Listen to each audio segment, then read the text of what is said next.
Good morning, my lovely friends.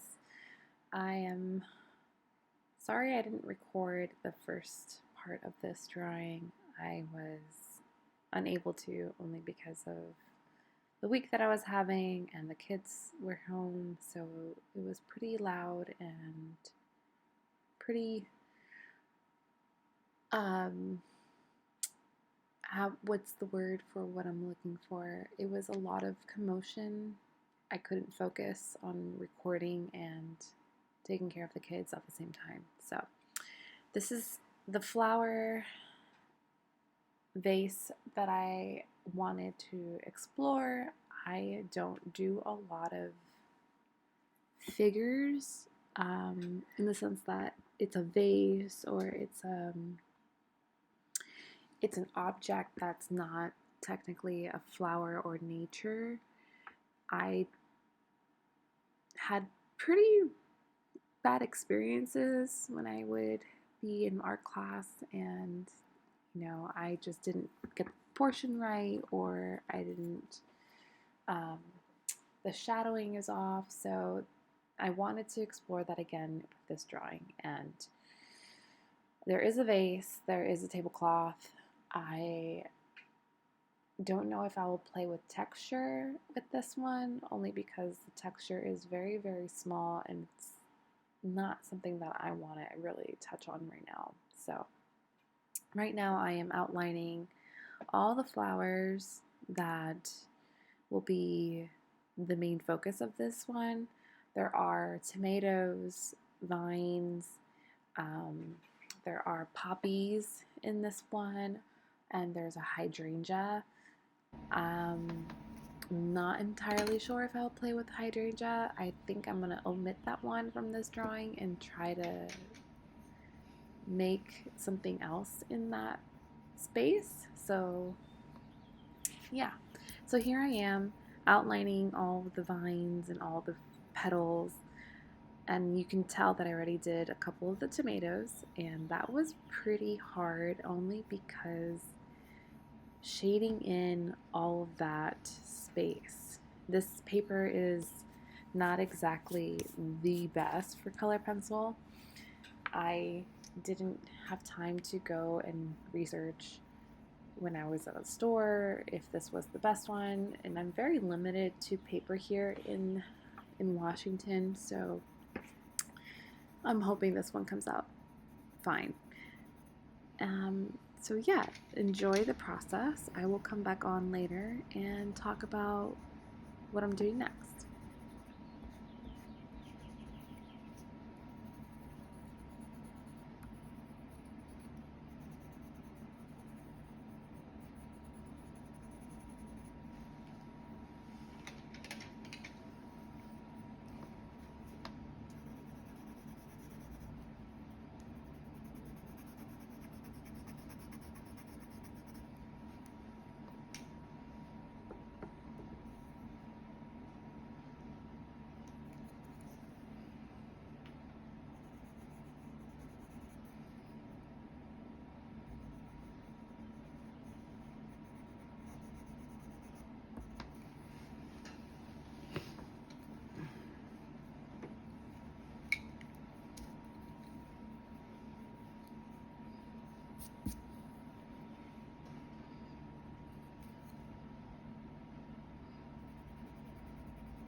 Hi guys, so welcome back to this part of my video. As you can see, I haven't really made that much progress here. So this is still working on those flowers. I am trying really hard to get the color right. I'm experimenting with different types of color. I am also teaching a color theory class here in Seattle. So if that's something of your interest, check out my Instagram and I'll have a post there on my bio. But as you can see, I'm not using black. I wanted to avoid using black in this drawing. That's my go-to for adding tone and shade and value to all of my colors. I just wanted to see what other color that is darker but in the same spectrum of the color, or say for instance I'm using red and I have a pencil in my collection that resembles red, so if I were to color it next to the color red, you could tell that it's very much on the same spectrum. So I've been playing around with that. I've been looking for even tones of brown that has red in it can also be used as a layer on top of the red to make it darker. So that's what I've been playing around in this painting, in this drawing, obviously. So that's what I've been doing. I've been changing out the colors, adding more, and playing around even with the green. I'm not sure if you can tell. The green, I didn't add any black or gray.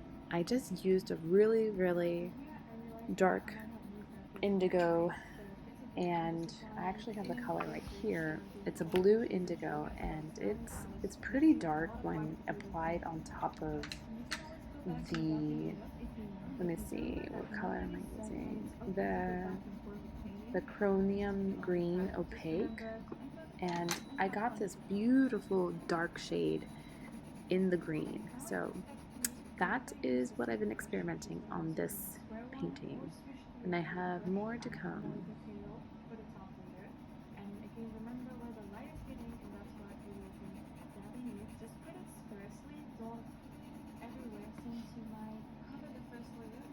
Also, I just realized my video is much clearer on these two clips, which I'm amazed, but I'm sorry about the quality in the first few minutes.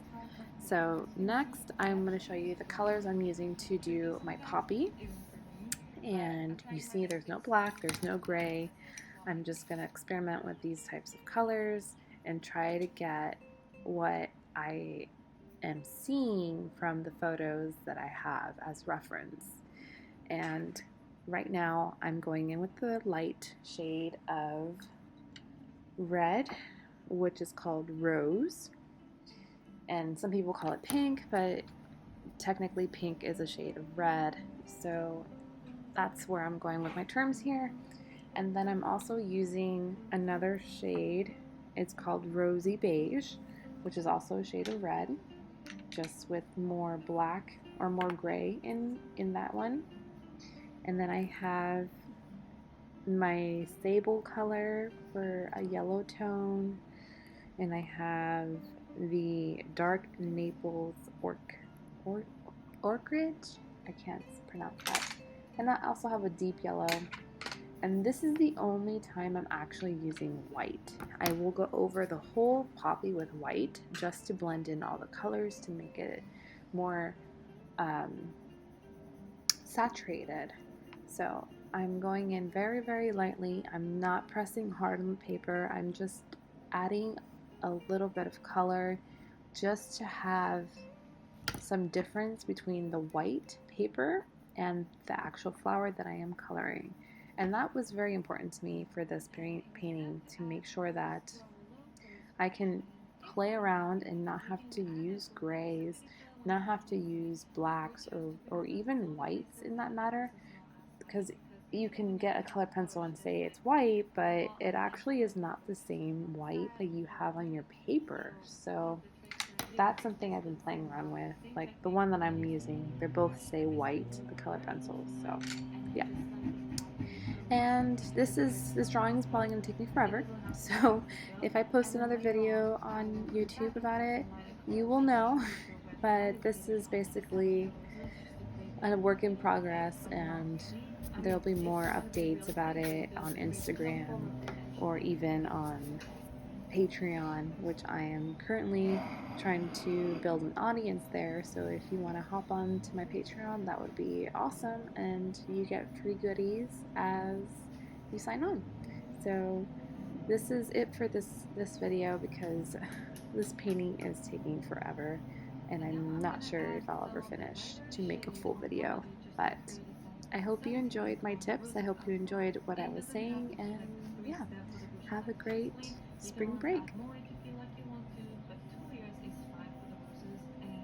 Sometimes I do go back and add more, like a touch of white to make it light up more and pop more. But yeah, it just depends on how you feel you want the painting to go as. I'm keeping it open for that as well because I want you guys to experiment as well with me and learn what you actually love doing when you paint. Oh, and here I'm going back to add some of the darker red color to create some more shadows in it. And like I said, it's okay to go back and forth, and here's me going back and forth with it because I added too much white, so I feel like it became blob. And then I take the darker one and define some more lines to show that the sun is hitting at some part and not the others. And it's time to do the second study. And I chose this picture because it had more of a vertical brushstroke, so I wanted to also touch on that to explain to you guys how you can paint it and add the colors, add the lights with it, and basically how to bring everything together for a different shape push. Oh wow, now I feel like I'm painting faster than I'm talking, but yeah, as you can see, I added like a darker undertone again. I was looking at the picture and I saw a darker green, so I used a bigger brush to create this vertical brush stroke at different angles, and then now I'm going back with a pointed brush just to create more defined lines. And it doesn't have to be too specific because again, the background basically, but add some details as it's reaching the top. It's just the bottom one is more like a push, it's like hidden away, so that's why it's kind of like blended away. But as you get on the top, it's definitely fine. And then as you can see, I went in touching some white with the green that I was using and just going along the lines that I created with the dark green. So on the left side, for right now, I've been imagining the sun hitting from the left side anyway. So that's why I'm trying to add